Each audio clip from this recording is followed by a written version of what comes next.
একটু জল দাও না, জল দাও না দিদি, একটু জল দাও না।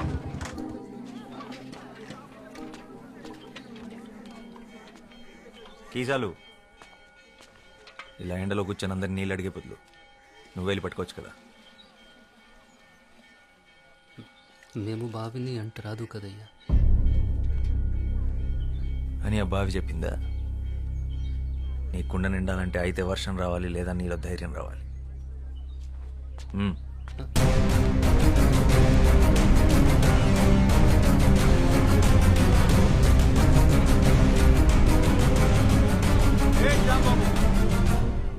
ఆడు పంచముడు, ఆడెలా బావిని ముట్టుకుంటాడు అంటే కింద జాతివాడు. నీళ్లు కూడా కిందేగా ఉన్నాయి, నేల కూడా కిందేగా ఉంది. వాడు తక్కువ కులమాడు. అయితే దాహం తక్కువ వేస్తుందా? ఏ నీటి చుక్క మీద ఏ కులం పేరు రాస్తుంది? వాడు ఇదే ఊర్లో పుట్టాడు, ఇదే ఊర్లో పెరిగాడు, ఇదే మట్టిలో కలిసిపోతాడు. ఆ మట్టిన పుట్టిన తిండిని నీ పిల్లలు తింటున్నారు. వాడు అంటరాని వాడు. అంటరాని వాడైతే మరి వాడు నడిచిన నేల మీద నువ్వెందుకు నడుస్తున్నావు? వాడు పీల్చి వదిలేసిన గాలి నువ్వెందుకు పీలుస్తున్నావు? ఆపేచ్చుగా. నేలకి గాలికి నీటికి బతికించే గుణం ఉంటుందే తప్ప హింసించే కులం ఉండదు. ఆయన కులం కాళ్ళు పట్టు కూర్చోడానికి. ఇది ఋగ్వేదం కాదు, స్వాతంత్ర భారతం. ఓహో, దిగొచ్చాడు అంబేద్కర్. ఇవన్నీ పుస్తకాల్లో రాసుకో, కొని చదువుతాం. రేయ్, నువ్వు గనక బావిని ముట్టుకున్నావో నీ గుడిసెలు కాల్చి నీ చర్మము ఒలుస్తాం. పొద్దు బాబు, నాకు నీళ్ళొద్దు, ఏమొద్దు, మేము పోతాం.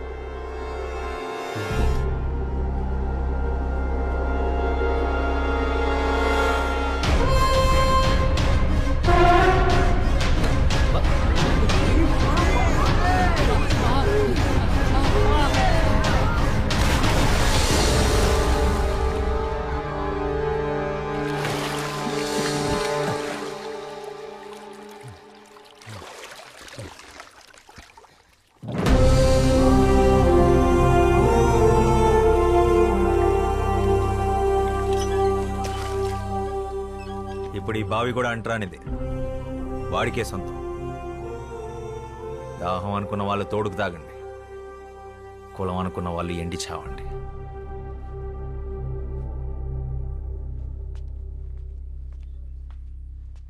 వాడి గుడిసె జోలికెళ్ళావో నీళ్ళెక్కడుందో ఈ శ్యామ్ సింగరాయ్కి బాగా తెలుసు. ఖబర్దార్.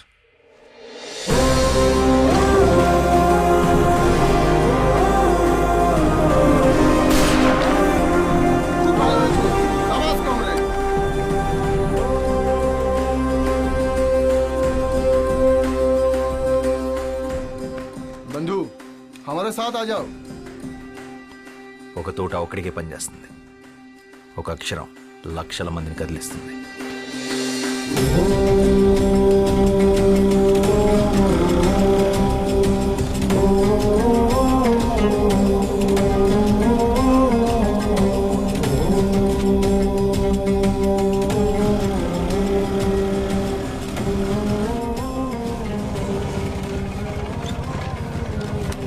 আকাশ ঘিরে মেঘ করেছে, সূর্য গেছে পাটে, কুকু গেছে জল আনতে পদ্মা দিঘির ঘাটে।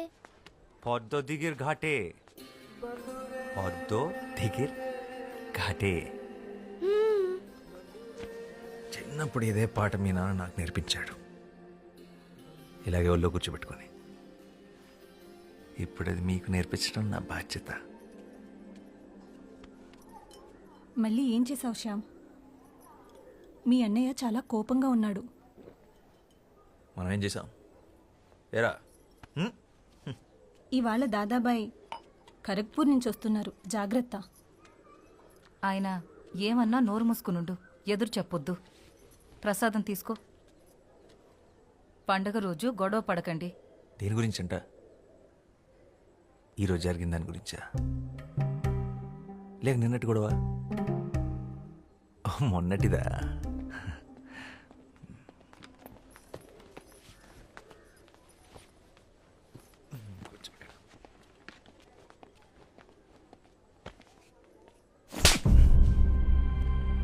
నువ్వేం చేస్తున్నావో నీకు అర్థమవుతుందా శ్యామ్? మన కుటుంబం పరువు తీస్తున్నావు. ఆ దళితుణ్ణి మంచినీళ్ళ బావిలో పడేస్తావా? పిచ్చిగాని పట్టిందా? ఇప్పుడు మనల్ని కూడా ఊరి నుంచి వెళ్ళేస్తారా? నీకు ఆ కష్టం అవసరం లేదన్నయ్య, నేనే వెళ్ళిపోతాను. మనిషిని మనిషిలా చూడలేని చోటు ఊరైతే ఏంటి, ఇల్లు అయితే ఏంటి, నేను ఉండలేను. ఓ నువ్వు ఆ దరిద్రులతో కలిసి దేశాన్ని ఉద్ధరించు. నక్సలైట్లతో కలిసి తిరుగుతున్నావంటగా. ఆ దారి తీసుకోవాలనుకుంటే ఇక్కడికి అడవులు ఎటువైపు ఉన్నాయో నాకు బాగా తెలుసు. నా సిద్ధాంతం వేరు. నీ సిద్ధాంతాలు పుస్తకాలు మీదేసుకుని తగలబెట్టుకోవడానికి తప్ప దేనికి పనికిరావు. మనిషికి స్వార్థాన్ని మించిన సిద్ధాంతం లేదు, అది తెలుసుకో. నిజమే, స్వార్థం గొప్పదే. నీళ్లు బాగుండాలనుకోవడం నీ స్వార్థం, నా ప్రపంచం బాగుండాలనుకోవడం నా స్వార్థం.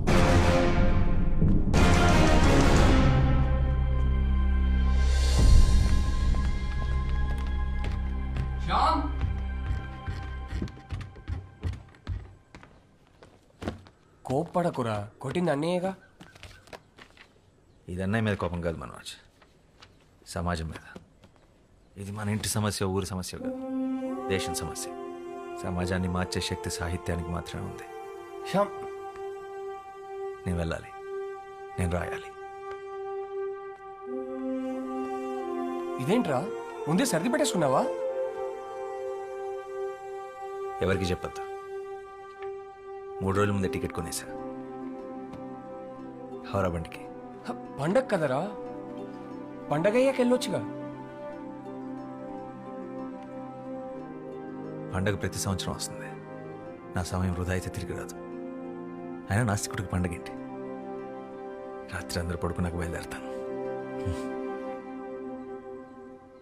వదినకు చెప్పి రసగుల్లాలు చేసి కట్టి పెట్టమను.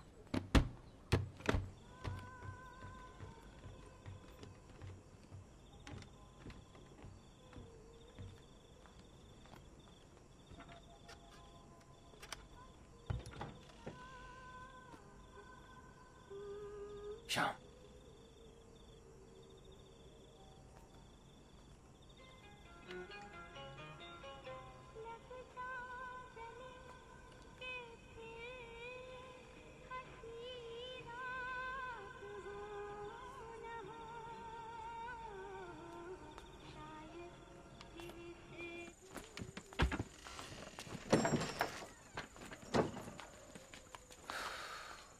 మానేరా. అయిపోయింది, మానేసా. జాగ్రత్తరా, వెళ్ళంగానే ఉత్తరం రాయ్.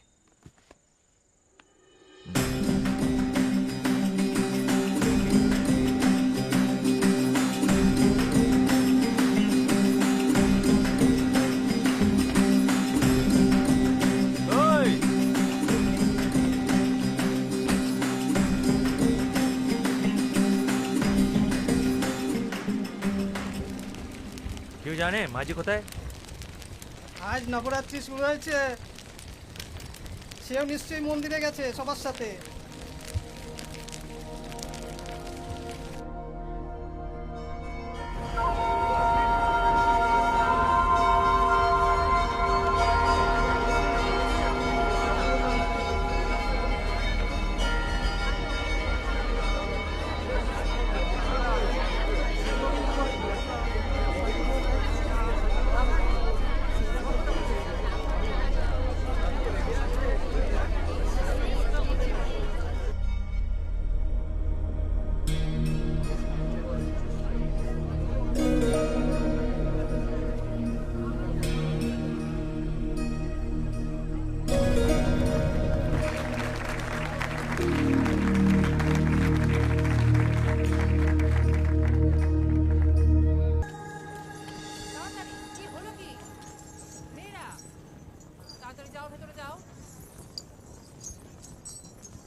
నీ నాట్యం చాలా బాగుంది,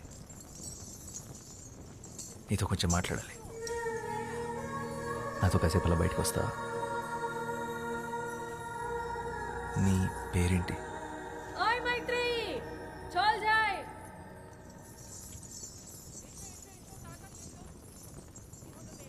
మైత్రి.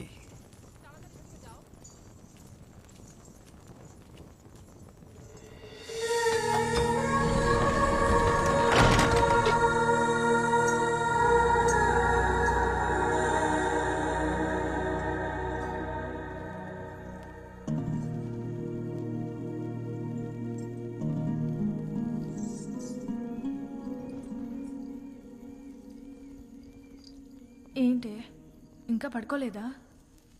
ఏం ఆలోచిస్తున్నావు? శశి, ఇందాక ఏమైందో తెలుసా? నన్ను ఒకతను తనతో పాటు బయటికి రమ్మని అడిగాడు. బయటకంటే? పూర్తి బయటికి, గుడి బయటికి. నిజంగానా? అవును. మరి వెళ్తున్నావా? ఏంటే వెళ్ళేది? మనం ఎవరో తెలీదా? ఆయన ఎంత ధైర్యం అలా ఎలా అడుగుతాడు? మనం కూడా మనుషులమే అనుకొని అడుగుంటాడులే పాపం. అయినా నేనే నీ స్థానంలో ఉండుంటే అట్నుంచి అటే వెళ్ళిపోయేదాన్ని. వెళ్తావు? ఎందుకు వెళ్ళవు? మనం ఇలా మాట్లాడుకున్న విషయం ఎవరైనా విన్నారంటే కాళ్ళు వెరగొట్టి కూర్చోపెడతారు. నోరు మూసుకొని పడుకో.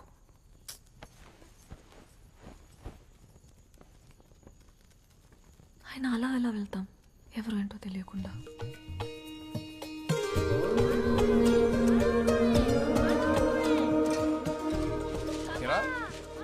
కలకత్తాకి వెళ్ళాలన్నా రాయాలన్నా అర్థం లేరా, తొందర ఉంది. దేవి నవరాత్రులు అవని. నీకెప్పటి నుంచి దేవి మీద ఇంత భక్తి? భక్తి కాదురా,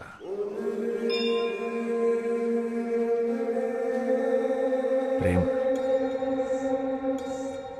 అలా వినోదిని అనే దేవదాసి తన 100 ఏళ్ల జీవితాన్ని గుడిలో సౌభాగ్యంగా గడిపి చివరికి స్వర్గాన్ని చేరుకుంది. అయితే మీ వినోదిని తన జీవితంలో గుడి దాటి బయటికి ఎప్పుడు వెళ్ళలేదా? లేదు. ఎందుకు?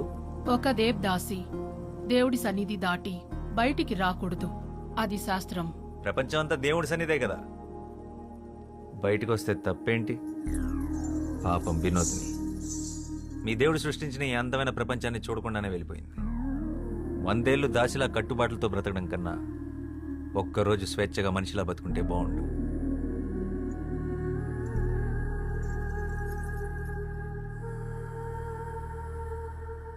అందరూ వరుసన వచ్చి ప్రసాదాలు తీసుకోండి.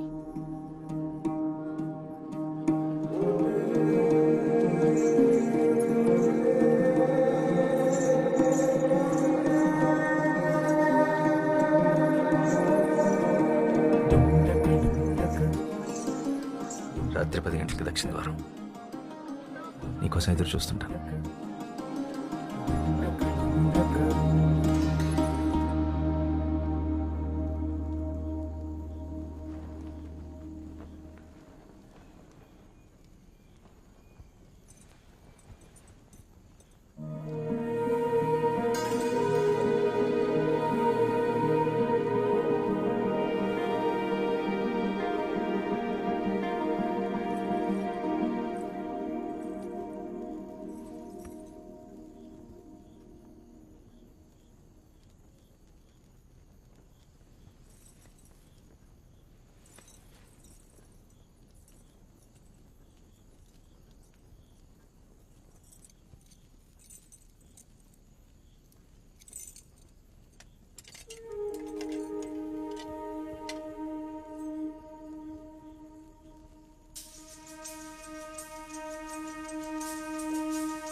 వెళ్ళిపోయి ఉంటావు అనుకున్నాను.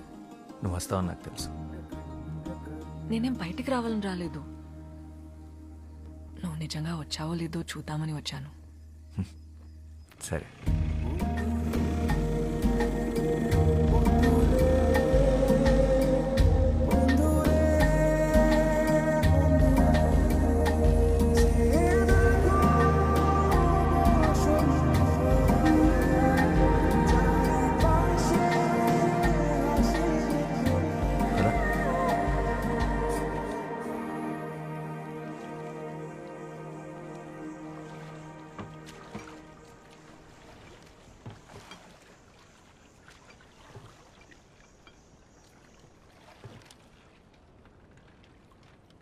మైత్రేయి గుడి పెట్టిన పేరు కాదు, అమ్మా నాన్నలు పెట్టిన పేరేంటి? వాళ్ళు ఎప్పుడైనా కలిస్తే అడిగి చెప్తానులే.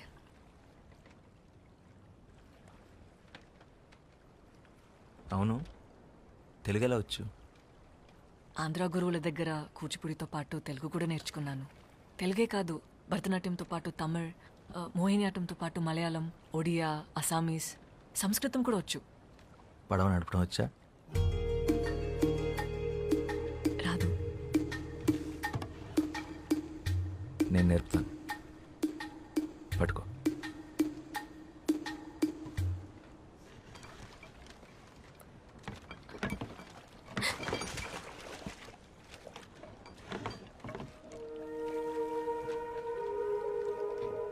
ఈ సృష్టిలో ప్రతి పని రెండు విధాలుగా చేయొచ్చు. ఒకటి భయంతో, రెండు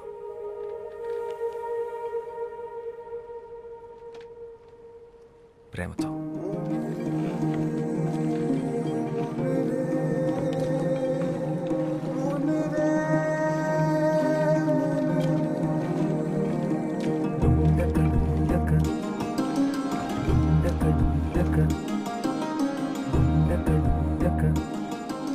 నువ్వు నాట్యం చేస్తావే అలా.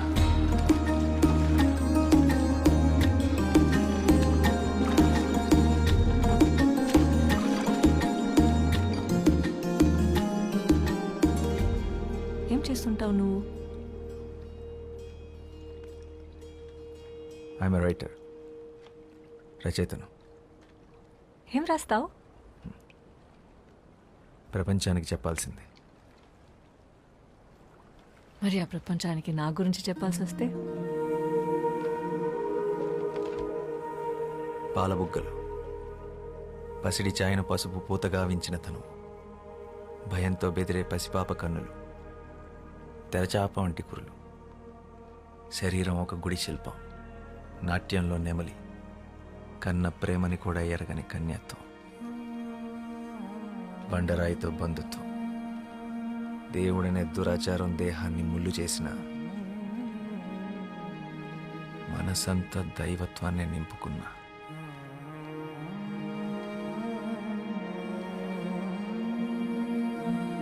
అమ్మో, తెల్లవారేలా ఉంది. నేను వెళ్ళాలి, నన్ను తీసుకెళ్ళండి. మీతో మాట్లాడుతుంటే అసలు సమయం తెలియడం లేదు.